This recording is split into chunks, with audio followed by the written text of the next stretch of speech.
안녕하세요. 공부왕 홍프로입니다. 자, 오늘은 케이스 스터디 시간이네요. 실제 제가 가르쳤던 학생들의 사례를 가지고 얘기를 나눠보는 시간, 말 그대로 사례 연구가 되겠죠. 오늘은 영포자를 2등급으로 만든 방법에 대해서 얘기를 나눠보도록 하겠습니다. 솔직히 말씀드리면 영포자가 아니에요. 그냥 공부 자체, 영어뿐만이 아니라 공부 자체가 힘들었던 학생의 얘기를 준비했습니다. 자, 이 학생을 처음 만난 건 중3 겨울방학 때쯤이었어요. 고1로 넘어가는 시기였고, 제가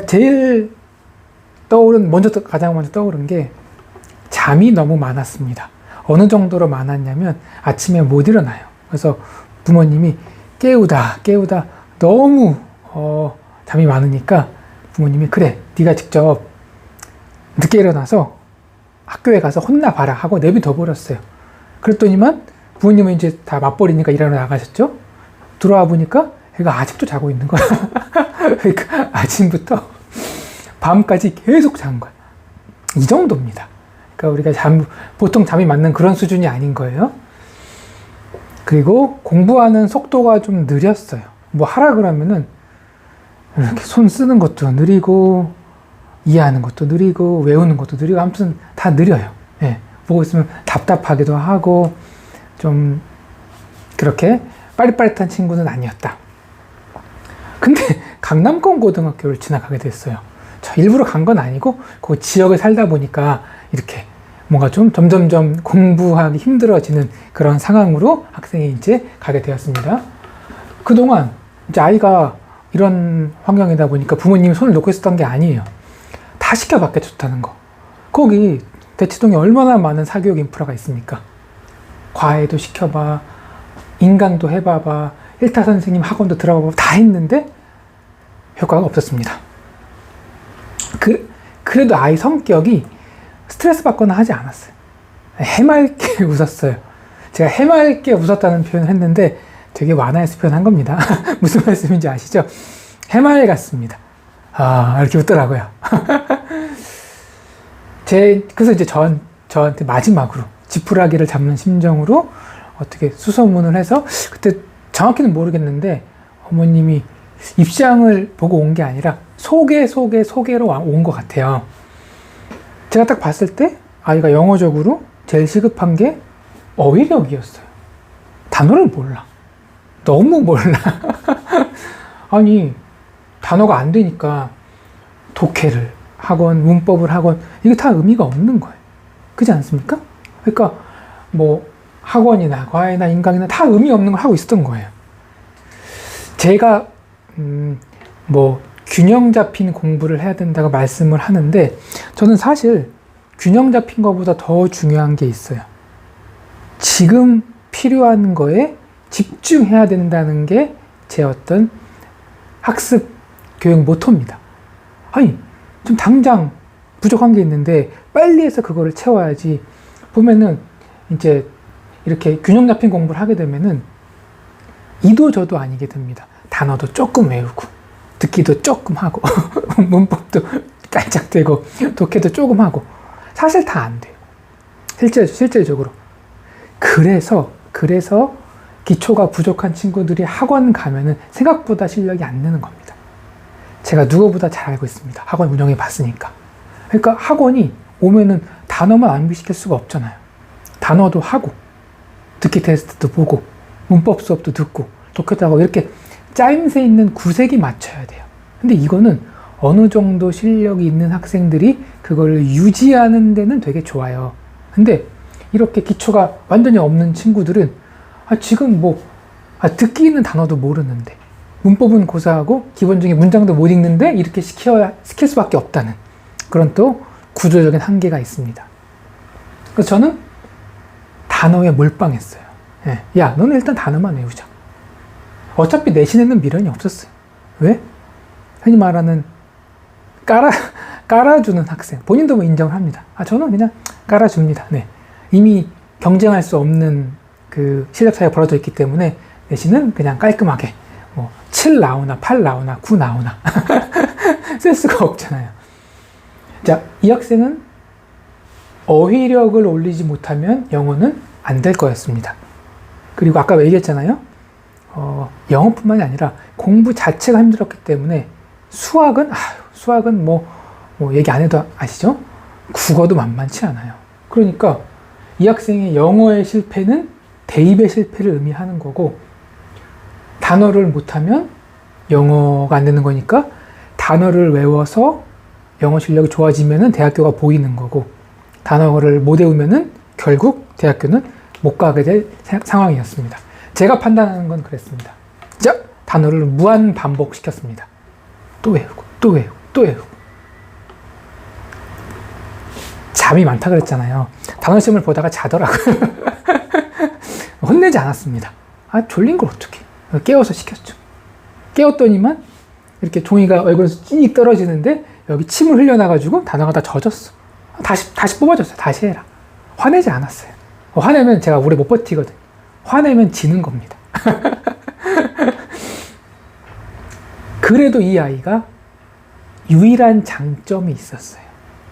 포기하지 않았다는 거. 보통 이쯤 되면은 그냥 다 때려치고 싶다. 하기 싫다. 뭐 이러는데 그러진 않았어요. 뭐 아무 생각이 없었던 건지 모르겠지만 하라 그러면은 잘 못해도 느려도 뭐 꾸적꾸적 했어요. 하다가 자주 자는 게 문제였긴 하지만 하루에 100개씩 단어를 외우라 그랬어요. 일주일에 2번 왔거든요. 그럼 한 번 올 때마다 300~400개씩 받잖아요. 처음에는 한 300~400개 쓰라 그러니까 1~20%밖에 못 쓰는 거예요. 웃으면서 기억이 안 나는데요. 그래도 저는 확신이 있었어요. 제가 이런 애들 한두 번 봤겠습니까? 당연히 처음에는 못 외운다. 하지만 보고 또 보면은 분명히 아는 단어가 늘어날 것이다. 가르치는 사람이 먼저 지치면 안 됩니다. 보통 한 번, 2번 해서 얘는 안 되는 애야. 이렇게 끝내버리거든요. 아니에요. 느린 아이일수록 좀 시간이 오래 걸릴 뿐이지 학습이 안 되는 건 아닙니다. 어떻게 아냐고요? 저도 약간 그런 타입이었거든요. 처음에는 되게 효율이 없는데 어느 순간 임계점을 넘어가면은 올라가는 단계가 있습니다. 단어책 있잖아요. 한 바퀴 돌 때는 뭐 워드마스터 2000 같은 거. 그러니까 20일이면 한 바퀴 돌잖아요. 하루에 100개씩 외우면. 그 다음에는 110개씩 봐라. 그 다음에는 120개씩 봐라. 그 봤던 거를 약간씩 늘려가면서 또 보니까 아이가 힘들지만 그래도 곧잘 따라오더라고요. 드디어 변곡점이 생겼습니다. 5바퀴 정도 도니까 아이가 뭐라 그러냐면은 선생님 빨리 외워져요. 이게 단어 암기의 진짜 중요한 특징인데 학생들이 몰라요. 즉 뭐냐면 한 번에 딱 외워서 이 외운 거를 안 잊어먹고 내 거로 가져야지 하는 거는 욕심이에요. 그건 안 되는 겁니다. 보고 잊어먹고. 근데 우리 두뇌의 특징은 한 번 외웠던 거를 잊어먹잖아요. 그리고 다시 외우면 되게 빠르게 외워집니다. 그러니까 아무리 학습 능력이 떨어진 아이들도 한 5번 정도 돌리니까 뭐라 그러냐면 선생님 빠르게 외워지는데요? 이렇게 얘기하는 거예요. 테스트를 보니까 그래도 정답률이 한 70% 나와요. 처음에는 정답률 1~20%. 똑같은 거를 보니까 곧잘 하는 거예요, 이제. 그러니까 이 정도는 돼야지 이제 영어 공부에 어떤 할 수 있는 자세가 된 거예요. 자, 어휘력이 조금씩 쌓이자 제가 이제 독해를 시작했어요. 야, 읽어봐라, 이제. 아는 단어가 있으니까. 그걸 조합해서 네가 읽고 이해하고 의미를 만들어 봐라. 직접 이렇게 읽고 문제를 풀려봤거든요. 그 아이가 문제를 풀고 맞춘 것도 있고 틀린 것도 있고 제가 해석해주지 않았어요. 해석은 뒤에 정답지에 우리말 있는데 선생님 그걸 왜 읽어주냐. 네가 네 두 눈으로 읽어라. 주도적으로, 능동적으로 생각하면서 해라. 그리고 뭐 정답이 3번이라고 썼어요. 그러면 왜 3번인지 그 근거를 본문에서 찾아봐라. 보통 이제 영어 수업 들으면은 선생님이 찾아주거든요. 저도 수업할 때 해석해가면서 왜 3번이냐면은 여기 주제문 다음에 뒷받침 문장 있죠? 밑줄 치세요. 이렇게 되기 때문에 정답의 근거는 3번이 되는 겁니다. 이렇게 수업을 들으면 이걸 다 선생님이 해줘. 그러니까 글을 읽고 이해하고 사고하는 과정을 선생님이 하는 거예요, 수업은. 그 애들은 그냥 들으면서 필기하는 거죠. 뭐 그것도 도움이 안 되는 건 아니지만, 저는 이제 어떤 교육의 저희 지로는 백문이 불여일견입니다. 야, 100번 듣는 것보다 한 번 네가 직접 하는 게 훨씬 빨리 는다. 실제로 해보니까. 그래서 제가 시켰어요. 네가 직접 찾아봐라. 그래서 찾아가지고 와요. 그럼 제가 찾아가지고 오는 거를 해석을 시켜봐요. 또 해석을 못해요. 야, 가서 아직 공부하고 와. 웃기지 않습니까? 본인이 정답은 5번이에요. 맞았어. 왜 5번인지 근거 찾아봐봐. 근거 찾아가지고 왔어요. 자, 근거 해석해봐봐. 씩 웃으면서. 해석이요? 해석해봐봐. 안 되는데. 이런 엉터리 공부를, 되게 어이가 없잖아요. 그래서 그런 식으로 시킨 거예요. 그리고 뭐 어떤 글 같은 거는 그 글을 읽고 이 글의 주제가 뭔지 찾아봐라. 그러니까 뭐라 그러는 줄 알아요? 선생님, 주제를 어떻게 찾아요? 아니, 주제를 어떻게 찾냐니. 야, 글이 있잖아. 글을 읽으면은, 저자가 하고 싶은 말이 있을 거 아니야. 네가 판단해서 그 저자의 어떤 하고 싶은 말이 가장 잘 드러난 문제, 이런 것도 설명해 줘야 돼요, 선생님이. 그래서 찾아봐라. 그러니까 애가 이렇게 찾아와요. 이렇게 찾아서 머리 그죽그죽거리면서 옵니다. 이제 해석을 시켜봐요. 그럼 해석을 떠듬떠듬 합니다. 그러니까 이런 식으로. 선생님에게 의존하지 말아라. 선생님이, 나는 강사니까 다 알지. 나는 똑같은 내용을 얼마나 많은 여러 번 수업을 하는데 다 알지. 그러니까 선생님의 우리말, 한글 설명을 듣고 이해하려고 하지 말아라. 네가 읽고 직접 생각하고 판단하고 답을 써라. 대신에 찍지 말고 정답에 대한 근거를 찾고 주제도 찾고 그렇게 해라. 라고 이제 이런 식으로 한 거 제가 가르친 거예요. 자, 한 6개월 정도는 계속 단어만 외우고 한 문장 한 문장 정확하게 해석하는 훈련만 시켰어요. 그래도 등급이 오릅니다. 모의고사 기준으로. 처음에는 모의고사 막 5, 6등급 이렇게 나왔던 친구들이 이렇게 하니까 3, 4까지 올라갑니다. 한 3등급 정도는 나와야지. 그 다음에 이제 이게 의미가 있는 거예요. 이제 리딩 스킬이라고 글의 구조를 파악한 훈련인데, 예컨대 이런 거예요. 주제문이 있고 뒷받침 문장이 있고 이제 이런 거를 글이 이렇게 짜임새가 있구나 생각하면서 읽는 거예요. 근데 독해력 자체가 떨어져 버리면 제가 글에 매몰된다는 표현을 쓰는데 단어를 너무 모르니까 허겁지겁 보다 보니까 글 전체, 그러니까 나무 하나에 매달려 있으니까 숲을 볼 여유가 없는 거예요. 그래서 제가 몇 가지를 알려줍니다. 야, 글에 있다가 실험이 나오잖아. 실험이 왜 나오니? 그럼 학생이 그래요. 실험 그냥 나오는 거 아니에요? 야, 씨. 저자가 하고 싶은 말이 있는데 그냥 저자가 주장을 하면은 한 개인의 어떤 의견이잖아. 근데 실험을 통해서 입증하면은 그거는 어떤 과학적인 방법으로 공식력 있는 데이터가 나오는 거잖아. 그러니까 본인의 어떤 말에 더 객관성을 확보하는 거잖아. 그러니까 글을 읽다가 어떤 실험이 나오면 이 실험의 어떤 결과가 글의 주제랑 연관이 있구나 생각하면서 읽는 거야. 이런 식으로 이제 이런 식으로 글의 큰 틀을 보는 이제 눈을 좀 띄워주는 거죠.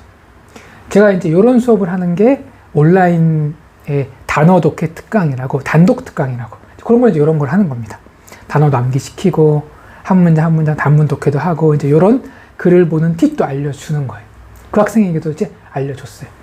그러니까 중요한 건 요 단어 암기, 그 다음에 해석 훈련. 이게 단어를 알고 본인이 어느 정도 읽을 수 있어야지 그 다음에 전략이 의미가 있는 거지. 그러니까 그 전에 다녔던 학원, 과외, 인강이 왜 안 됐냐? 얘는 아직 이 수준이 안 됐는데 이걸 주니까 이게 소화가 안 되는 거죠. 당연히. 그래서 이 학생이 딱 수능에 가서 2등급이 나왔어요. 상대평가일 때. 80 한 중후반 나왔거든요. 저는 솔직히 한 3등급 정도 나올 줄 알았어요. 근데 2등급 마지막 차를 탔더라고요. 막차. 솔직히 뭐 85나 87이나 영어 실력 차이는 없잖아요. 근데 2등급 컷이 86이면 85는 3등급이고 87은 2등급이 되는 거예요. 그래서 이 학생은 수능에서 영어를 2등급을 받았고 나중에 문자가 오더라고요. 영어 2등급 덕분에 그래도 수도권 4년제 들어갔다고. 제가 이 학생이 지금도 좀 기억에 남습니다. 왜냐하면 이 학생이 특별해서가 아니라 지금도 똑같은 문제를 가지고 고민하고 힘들어하는 케이스가 워낙 많기 때문에 제가 이걸 좀 떠올라서 같이 설명을 드려봤습니다. 자, 이 학생의 어떤 사례를 통해서 여러분이 느껴지는 게 있죠. 비슷한 상황이 있을 친구도 있는 거고, 또는 저렇게 하면 안 되는구나, 반면교사를 삼아서 하는 경우도 있고, 이렇게 했더니 성공하는구나, 단어 암기부터 해석 훈련, 그리고 어떤 독해 훈련까지. 제가 시킨 거는 저는 방법이라 그랬지 비법이라 그러지 않았습니다. 저만의 비법이 아니에요. 그러니까 교육적으로, 제가 생각하기에 영어 교육적으로 해야 할 거를 확실하게 시켰던 것 뿐이에요. 대신 제가 다 해주는 게 아니라 학생이 주도적으로 할 수 있게 제가 옆에서 서포트해주고 도와주고 확인하는 작업을 하는 거죠. 잘 하고 있나 가져와라, 해석해보고 부족하면 다시 해가지고 됐다 그럼 넘어가고, 이렇게 제가 이끌어주는 역할을 한 거예요.